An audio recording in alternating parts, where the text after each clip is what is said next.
In today's video, I'm going to teach you how to add multiple emails in one Gmail inbox, step-by-step tutorial.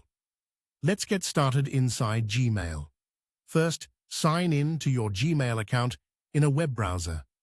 Once you're looking at your inbox, head to the top right corner and click the gear icon to open Quick Settings. A small panel will slide out. From there, select See All Settings so we can access the full settings menu. Across the top of the settings page, click the tab labeled Accounts and Import. This is where Gmail lets you bring in mail from other addresses, so everything lands in one place. Look for the section called Check Mail from Other Accounts and click Add a Mail Account. A pop-up window will appear, and this is where you'll connect the inbox you want to add. Type the email address you want to bring into Gmail and continue. Follow the on-screen prompts. In most cases, you'll choose to import using POP3. Next, you'll see fields for your other email provider's details.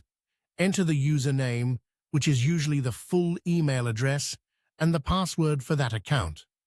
For the server settings, you'll typically use the provider's POP server and port 995.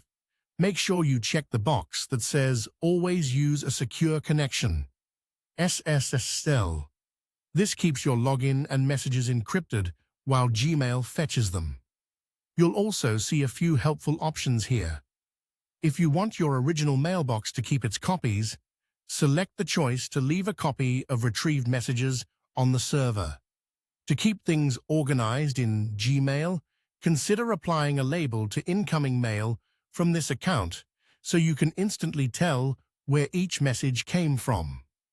You can also choose to archive incoming messages if you don't want them in your primary inbox, but still want them available and searchable.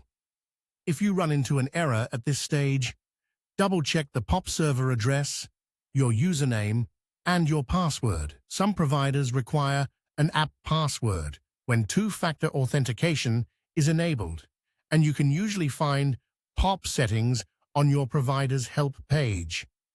When everything looks good, click Add Account. Gmail will save the connection and start fetching messages in the background. The first import can take a little time, especially if the mailbox is large, but new mail will continue to arrive automatically. You can repeat the same process to add more email addresses to the same Gmail inbox whenever you need. That's it. With a few quick settings, you've centralized multiple inboxes into one clean Gmail view.